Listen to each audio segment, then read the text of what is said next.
In the last class, we have seen that the cross section of a direct current machine can be drawn somewhat like this. It has a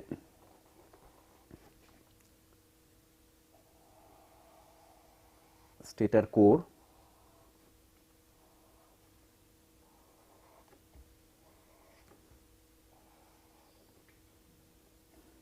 to which poles are connected, stationary poles, field poles.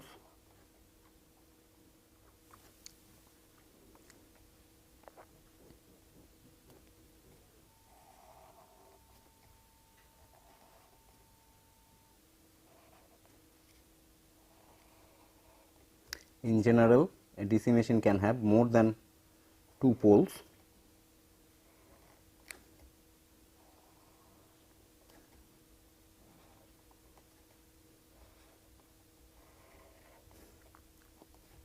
The poles are fitted with pole shoes, which covers the most of the air gap part.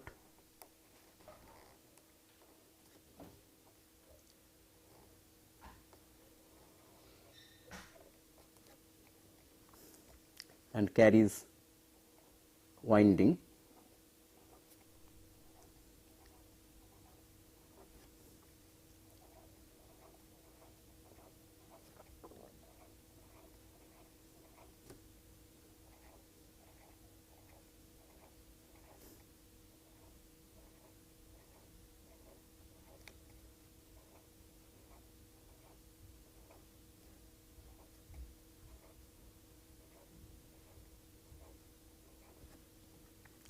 These windings are electrically excited with DC current such that alternate north and south poles are generated. The armature, the rotor carries the armature,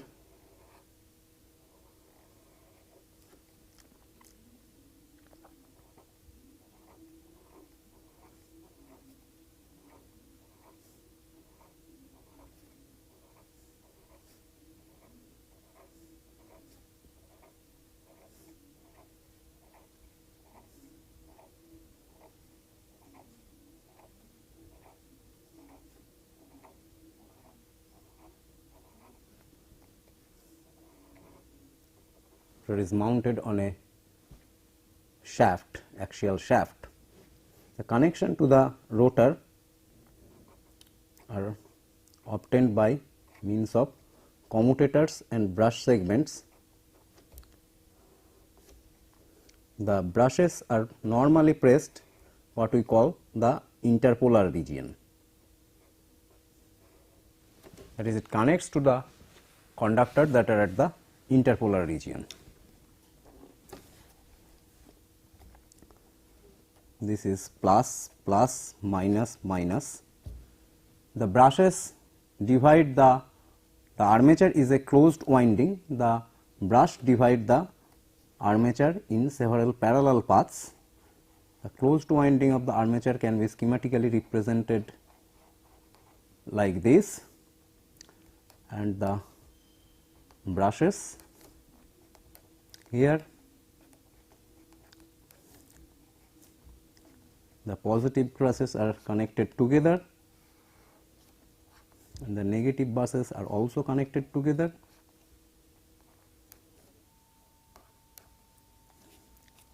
And two terminals are finally brought out. However, the brushes divide the whole armature winding into a number of parallel paths. Number of parallel paths A is equal to the number of poles of the DC machine for lap winding,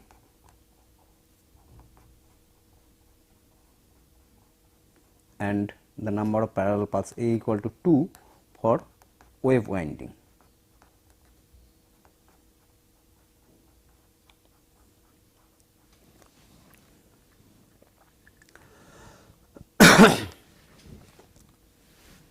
Now, when such an arrangement is rotated inside the stator, this armature is rotated inside the stator, an EMF is induced in the armature coils and across the brushes, as the coils are series connected between brushes, as well as if an current is allowed to flow through these conductors by either connecting an external resistance and rotating the machine, in which case it acts as a generator, or by supplying the armature from an external voltage source, in which case it acts as a motor, a torque is also produced. In this class, we will try to find out the expressions of this generated EMF and the generated torque as functions of different machine parameters.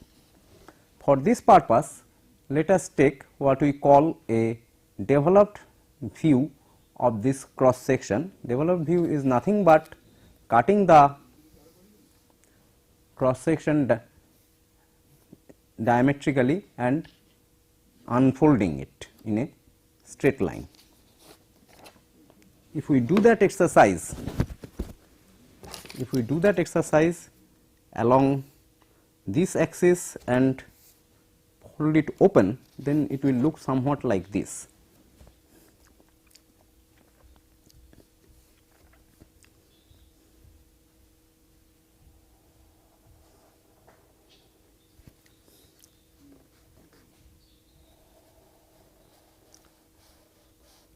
Let us say this is my position 0. There are p number of poles. If this is the interpolar region, then the axis of the first north pole will be at a position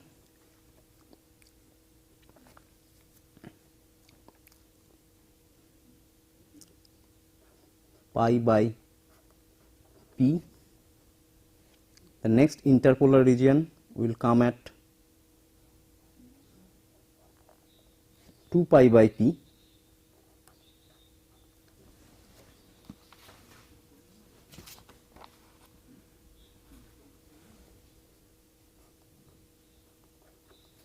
The next pole will come at 3 pi by p.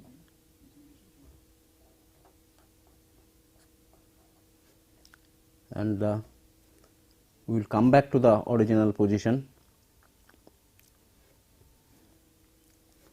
The next polar region, interpolar region, will be at 4 pi by p.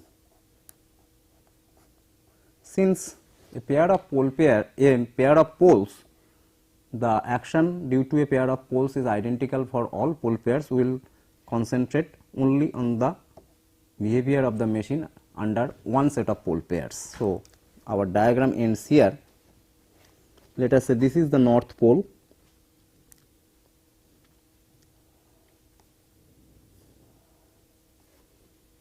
and this is the south pole.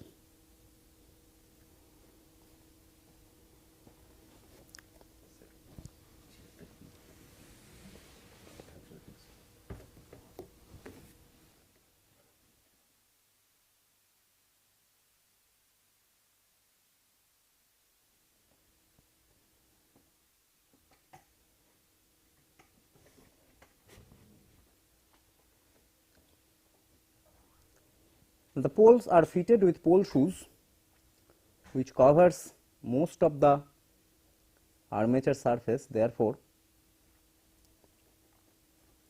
we can draw the pole shoes somewhat like this.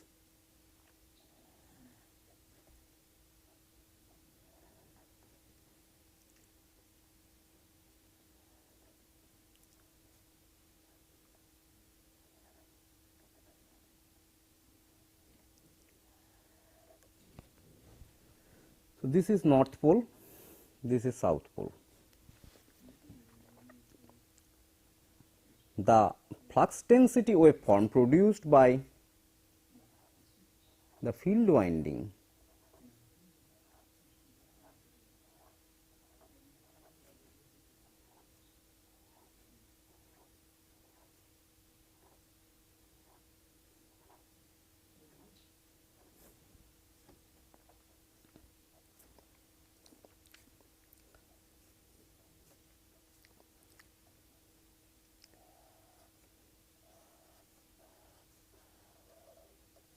the flux density waveform produced by the field winding can be approximated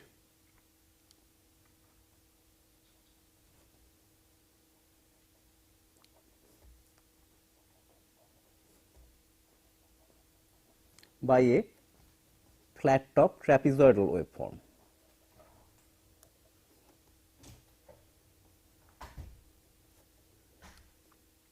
Which goes to 0 in the at the interpolar region.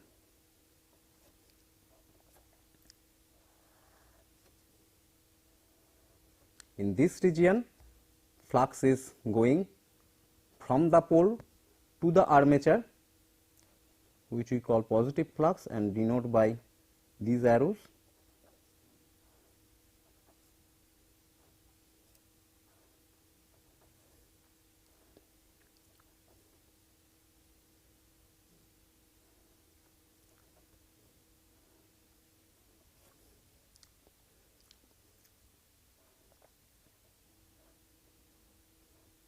And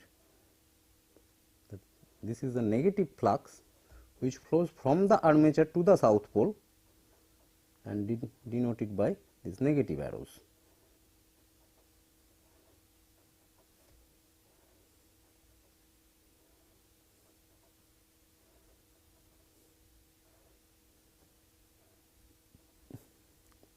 So, this is the flux density waveform due to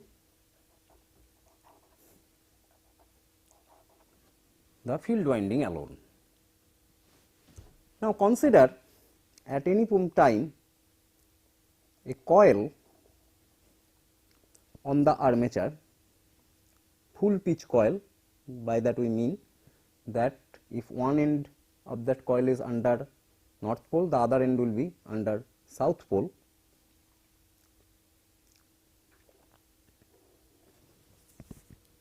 Let this be the position of the coil at time t, and let the armature along with this coil be moving in this direction with a angular velocity of omega m. Then after a short time t plus delta t, this coil will move by an angle delta theta.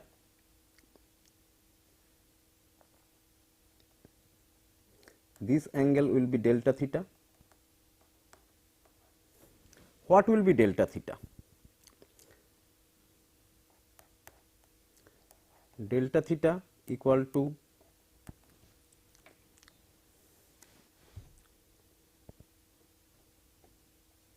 omega m into delta t.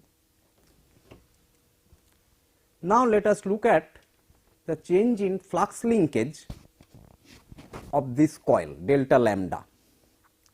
At time t, the flux passing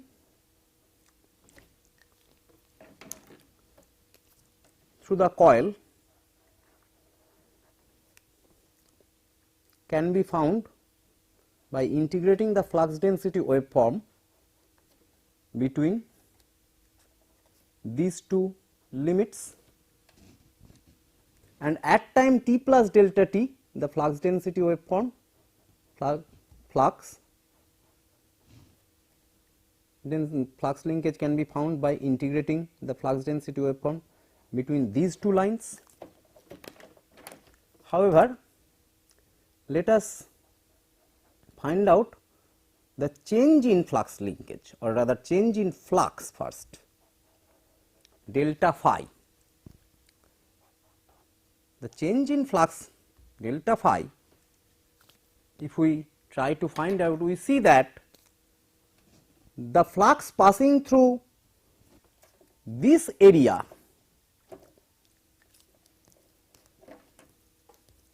positive flux passing through this area has gone out of the coil, as well as some amount of negative flux has been included, and from the symmetry of the flux density waveform they are equal. how much is the flux contained in this hatched portion? It can be found from the flux density waveform and the area. The area of that, the armature area due to this angle delta theta, delta A, equal to the arc length r into delta theta into the length of the armature. So, delta phi equal to B into delta A, that is delta phi equal to B r L delta theta.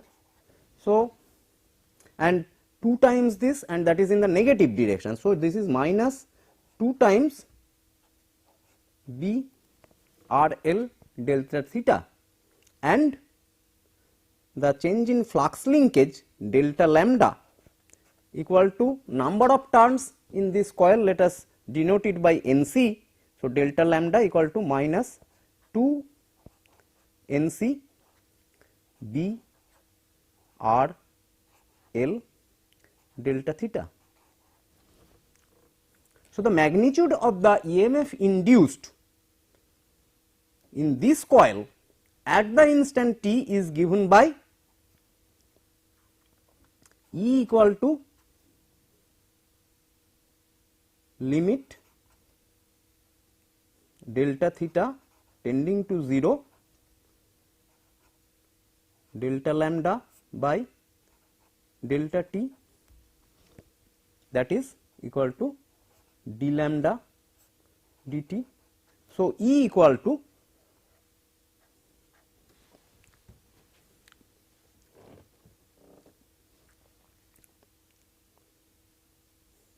minus 2 NC B r L d theta dt, that is minus 2 NC B r L omega m.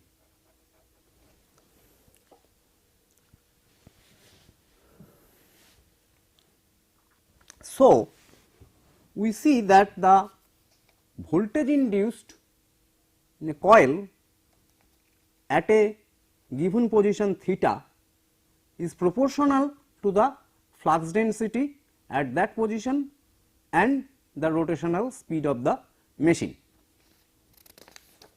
So, we can draw the waveform of the induced voltage in that particular coil as it moves along the armature surface.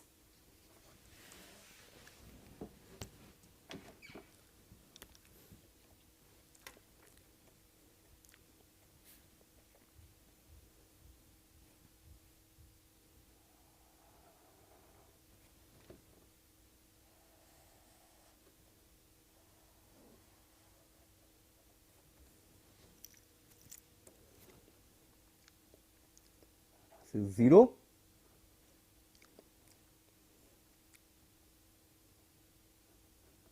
this is pi by p, this is 2 pi by p, this is 3 pi by p, this is 4 pi by p. As the coil moves along this direction, the EMF induced has a similar waveform as that of the flux density waveform, that is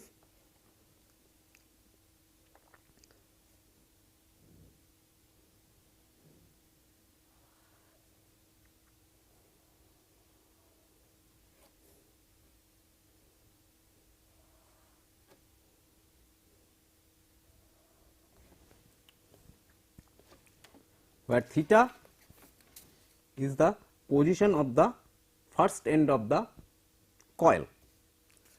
Now, this is to be understood that we do not see this waveform on the brush though, since the coils are connected to the brush through commutators. Let us try to visualize the situation. The brushes are placed at the interpolar region. Therefore, this coil will connect to the brush first when it is at position 0 and the induced voltage in the coil is 0. And if this is the only coil, then the commutator segment spans half the armature periphery. Therefore, for half the cycle it will remain connected to one commutator segment, and then for the rest half it will connect to the other commutator segment. Hence, in effect the voltage induced in the brush, voltage at the brush will be the rectified waveform of the voltage induced in the coil.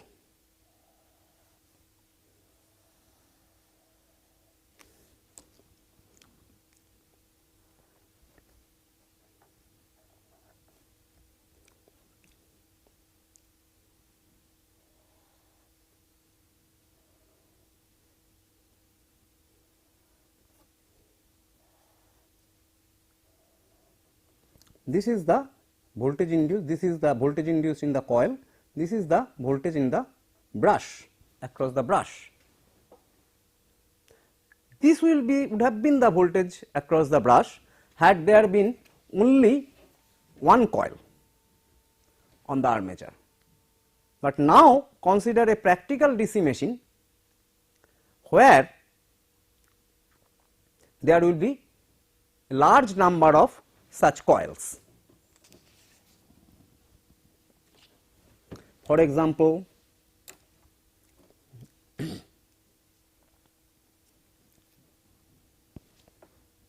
if we look at the armature surface,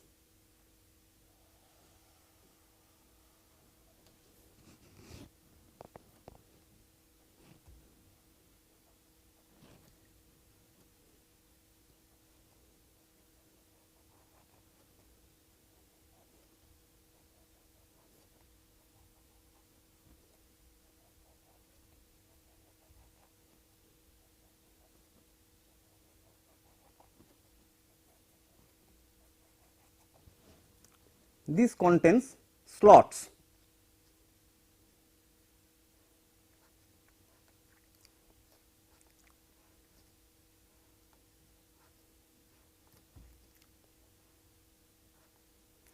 And DC machines usually have double layer.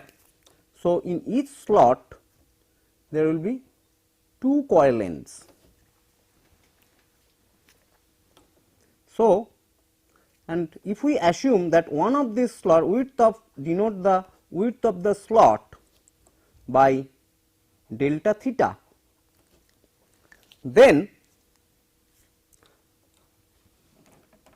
the number of turns NC in a coil can be represented in terms of delta theta as follows. Let there be total Z conductors in the armature. These are uniformly distributed over the armature periphery. So, and the armature is double layer. So, the Z number of conductor are distributed over a mechanical angle of 4 pi. So, the number of turns in a coil, that is conductor in a coil, is NC. So, NC can be written as Z divided by 4 pi into delta theta. Hence, the voltage induced in a coil EC equal to minus 2 B R L omega m Z by 4 pi d theta, that is the voltage induced in a single coil. Now, it is to be understood that between two brushes there are number of coils connected in parallel. In fact, all the coils that are in the span 2 pi by A, brushes are set apart by an angle of the number of conductors between two opposite polarity brushes is given by 2 pi by A. The number of coils connected in series between two brushes is given by 2 pi by A. Therefore, the induced voltage between the brushes can be written as integral EB in a practical DC machine can be written as integral 0 to, because one of the brush will be at the interpolar region 0, the other will be at 2 pi by P, but the number of coils connected in series between these two brushes will be 2 pi by A, where A is the number of parallel paths. So, 2 pi by A EC d theta EC, which is equal to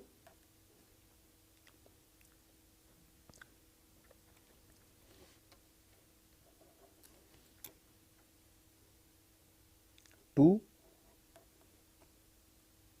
omega m z by 4 pi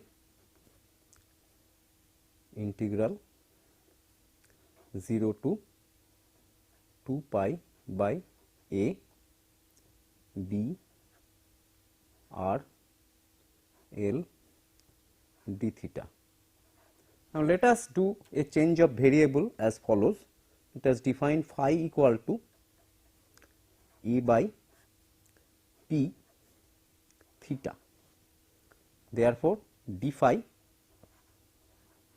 equal to E by P d theta. So, EB can be written as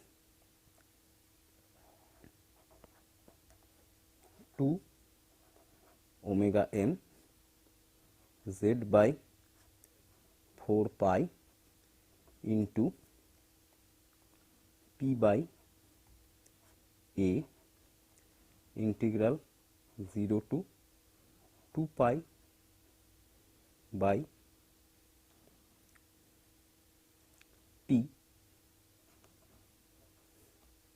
B R L d phi.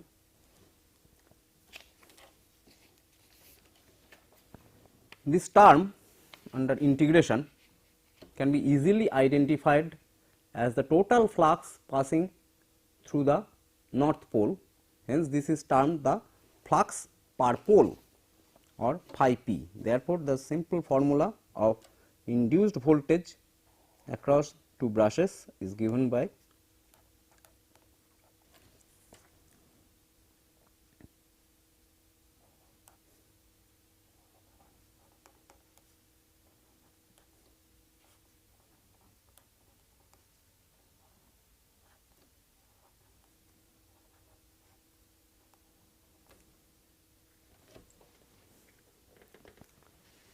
So, this is also the terminal voltage of the DC machine or the generated back EMF in the DC machine, because the voltage is measured across the brushes. So, the back EMF expression is given by EB equal to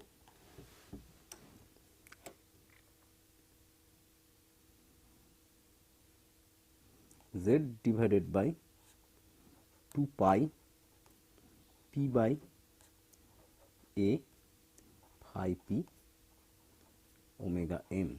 This is sometimes written as K phi P omega m, where K is the back EMF constant as given by K equal to Z by 2 pi P by A. Now, A equal to P for lap winding and A equal to 2 for wave winding.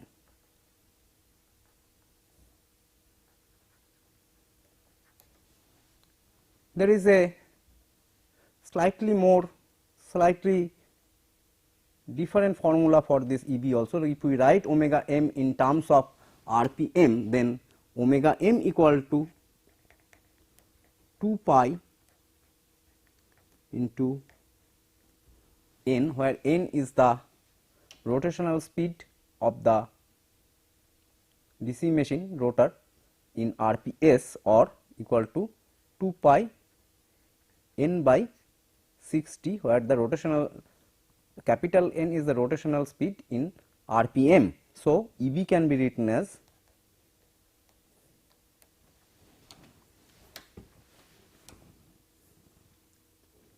phi p z by phi p z n by 60 into p by a. This formula is also very much in use.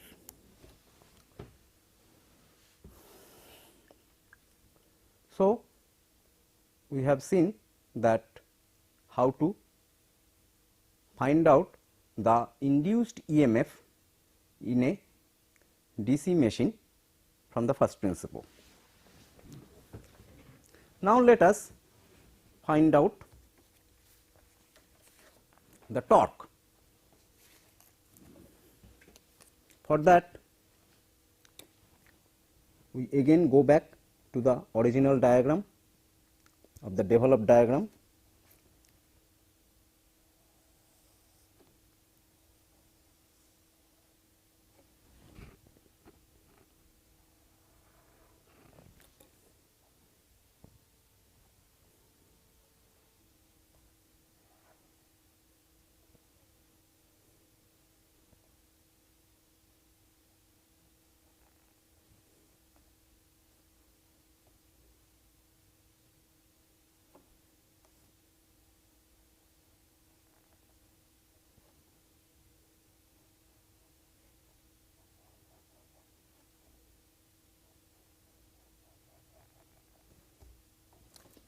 The flux density waveform due to field winding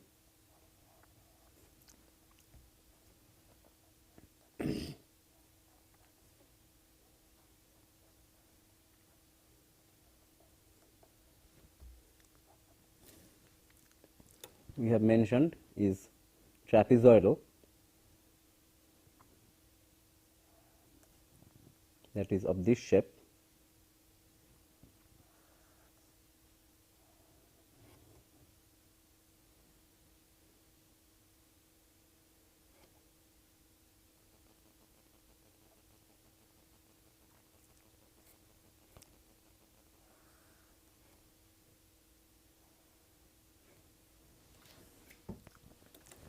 And the armature contains slots and coils in the slots in double layer.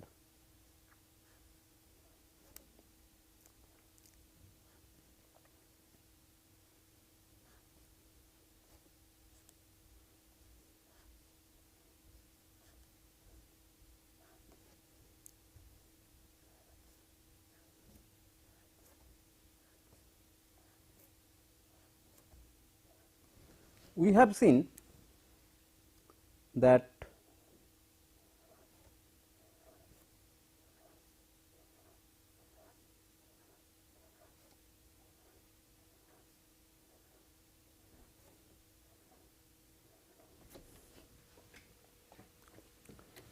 if this armature is moving at a speed omega m,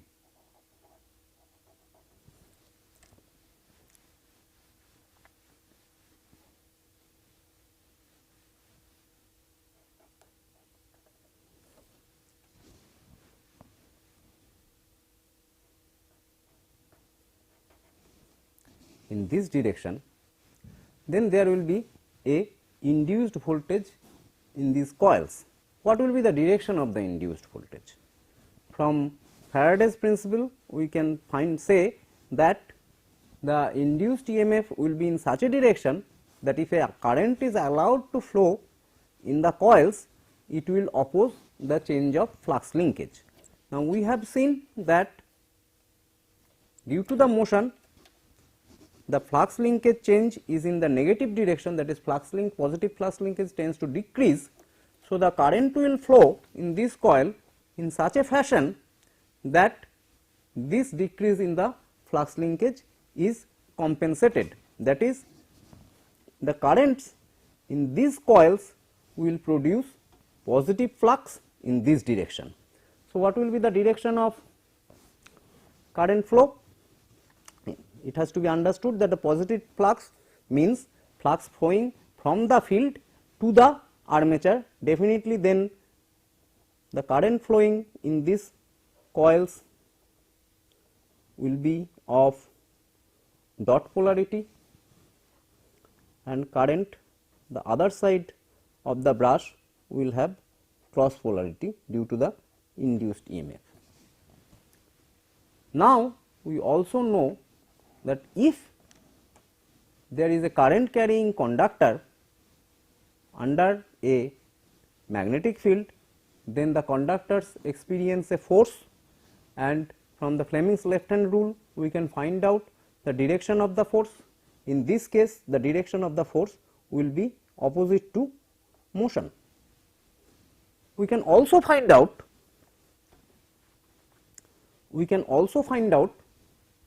the magnitude of this force acting on some conductors. Let us say one coil, delta F will be equal to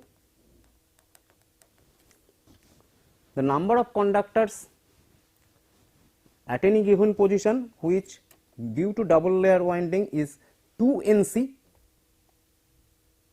So, this will be 2 Nc, and then B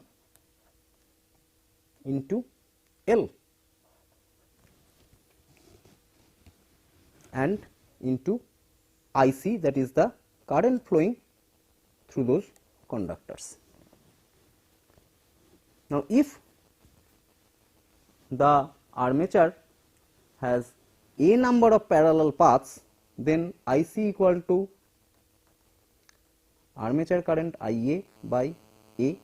Therefore, delta F equal to 2 Nc B L IA by A. Now, let us look at the original diagram of the DC machine. The conductors here are experience a force of delta F in the direction opposite to the motion. Similarly, the conductors diametrically opposite are also experiencing a force, and again in the direction opposite to the motion. So, the torque produced by these conductor sets, these two sets of conductor, is given by delta T equal to 2 into R into delta F equal to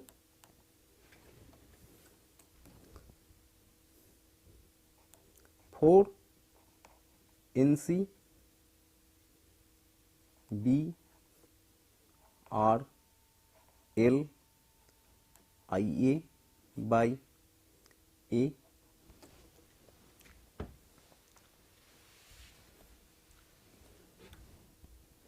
However, we have found out Nc equal to Z by 4 pi into d theta. So, dt equal to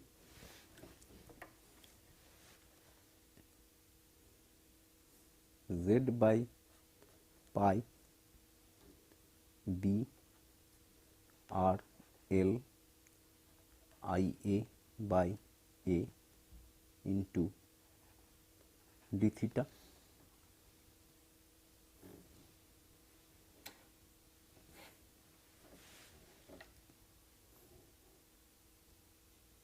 Now,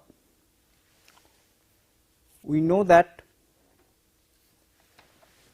the total torque, in order to find the total torque, we will have to add the torque produced by individual coils between two brush, because the rest of the coils will now be taken care of by other sets of coils. So, there are between two brushes, we will have to integrate them.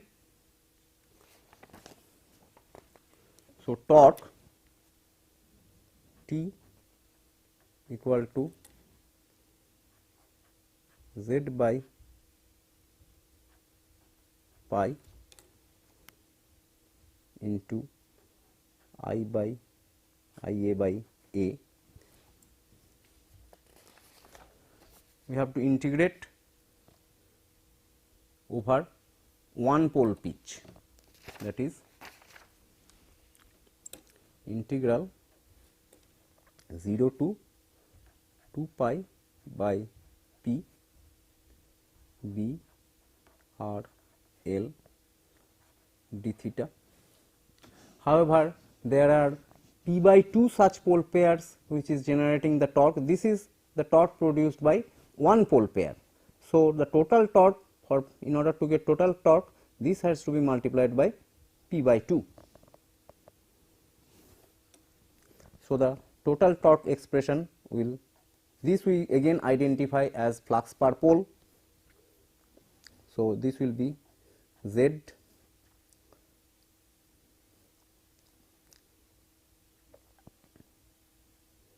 phi P P by 2 pi A I A equal to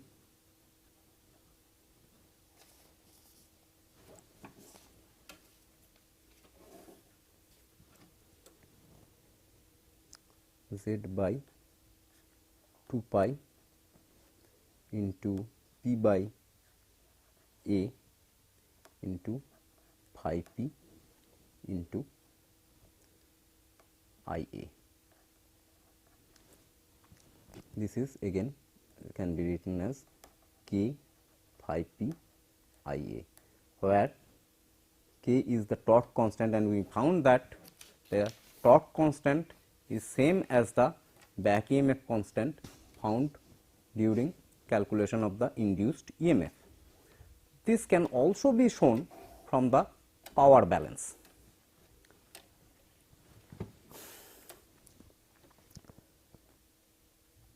Let us say this is the armature with the brushes.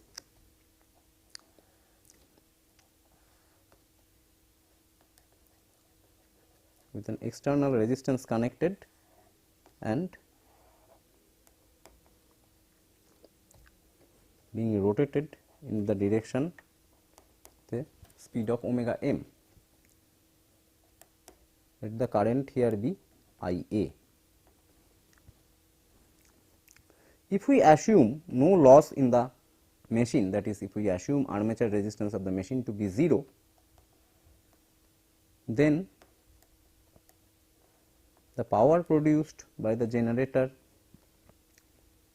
equal to E B into I A, but E B equal to K phi P omega m I A.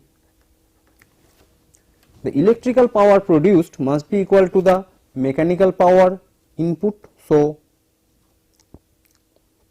in order to rotate this armature, some amount of mechanical work has to be done, that is, it has to be rotated against a generated torque T E. Therefore, T E omega m should be equal to P E equal to K phi P omega m I A, or T E equal to K phi P I A, which is same as what we have obtained for as the torque expression from the first principle.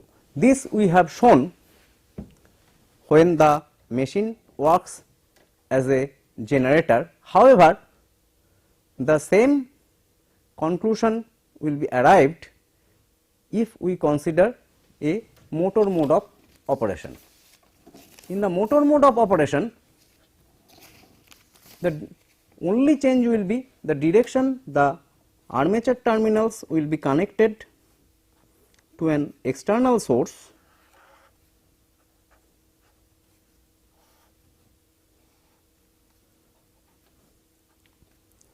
of voltage V,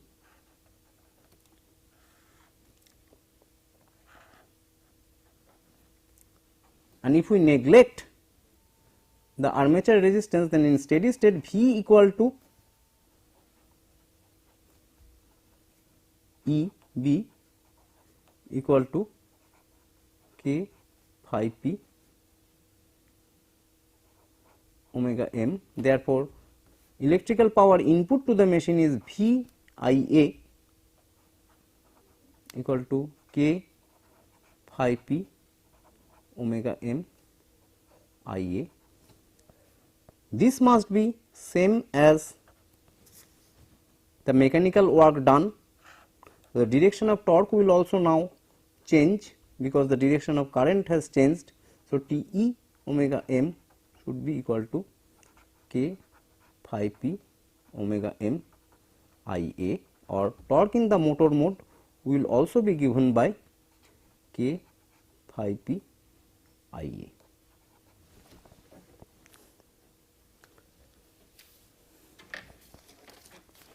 Therefore, we have seen that in a DC machine,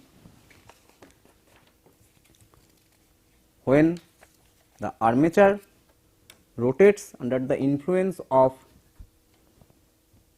field poles, field flux, a EMF is induced across the brushes. The magnitude of the EMF is proportional to the flux produced by the field poles, that is flux per pole phi p, and the rotational speed of the armature. In the same manner, we have shown that if a current is allowed to flow in the armature conductors either by connecting a load in the generating mode or by connecting the armature to a separate voltage source to make it run as a motor, then an electromagnetic torque is generated, the magnitude of which is again proportional to the flux per pole and the armature current in the armature circuit. For the motoring mode, the current is injected into the armature by an external circuit, so that electrical power is input to the machine, and hence the generated electromagnetic torque will be in a direction which will assist motion, that is mechanical work will be done. So, the direction of electromagnetic torque will be in the same direction as that of rotation, that it will assist rotation, and hence electrical power input will be converted to mechanical power output. The reverse will happen in the generating mode, that is if a load is connected, then the current flowing through the armature winding will try to stop the motor, that is the electromagnetic torque produced will be in a direction which is opposite to the direction of rotation. However, if the flux per pole and the magnitude of the armature currents are same in the motoring and in the generating mode, then the magnitude of electrical torque produced will be given by the same formula, that is K phi P I A, both in motoring and in generating mode. Similarly, the induced voltage either in the motoring mode or in the generating mode will be given by the formula K phi P omega m. So, whether the machine operates as a motor or as a generator, the formula for induced voltage in a DC machine is given by EB equal to K phi P omega m, where K equal to Z by 2 pi P by A. Z is the total number of armature conductor, P is the number of poles, and A is the parallel path, and electromagnetic torque is given by K phi P I A, where K has the same expression. Thank you.